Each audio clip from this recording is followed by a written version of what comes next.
I'm Linda Bulecza, the Costume Mistress for the Ballet Arts Conservatory of Tallahassee, and welcome to the third installment of Mirror Mirror. I'm here today to discuss with you the process in designing and costuming for the upcoming ballet Snow White.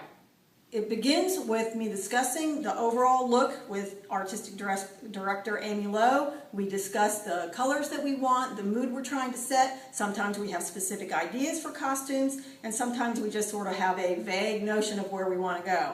The Snow White costume itself was one that came rather easily. I had bought this fabulous lace several years ago, knowing that one day it was going to come in handy. And the minute she said that she wanted a Snow White costume, I knew that I had the costume for it. So I started with the vintage lace, which is a white and embroidered with the baby blue. And I knew for the bodice it was going to be a traditional bodice, but that we wanted to have that innocence of Snow White in the puffy sleeves. So the sleeves picks up the same fabric as the skirt, and the bodice itself is in multi-layers, starting with a baby blue bengaline for the main part of it.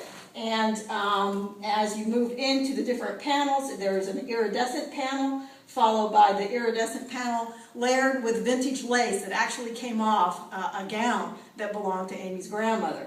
And then we begin with some embellishing on it, and I embellished with lace that picks up some of that silver sparkle, the silver and crystals that outline the top and the inset. And finally, and will be in the last stage because we're not quite done with this, we will also add Swarovski crystals to also help the skirt pop and to add a little bit more dimension to the bodice.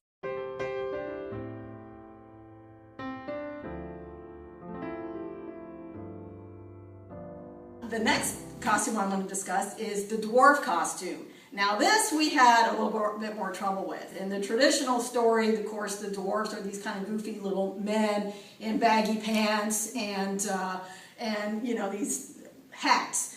And we wanted to keep a little element of the funness with it, but we're costuming our adult ladies in this costume, and so we wanted to go with something that had a higher level of sophistication to it. With that in mind, I started off with a sketch, trying to figure out how I might kind of capture that look. This is also a costume where we knew we had a piece from our inventory that we could incorporate and into the design, and that is the vest that we're using for it. So trying to use the vest and go with a more feminine bottom and still tie in 7 different colors was the challenge for this particular costume. And it is still a work in process, but you can see how we're coming along.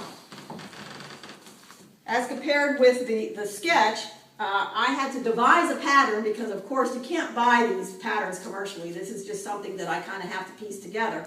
So I start with a mock-up and until I can kind of get the shape and cut that I like. So this has got plenty of movement, very full, so that the dancer won't be inhibited when she dances.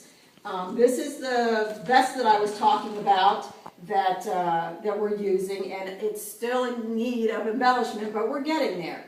And then each of the dwarfs will have its own gemstone color to reflect its mood. And in this particular costume, which I believe belongs to Doc, we went with the green, kind of a peridot color for it.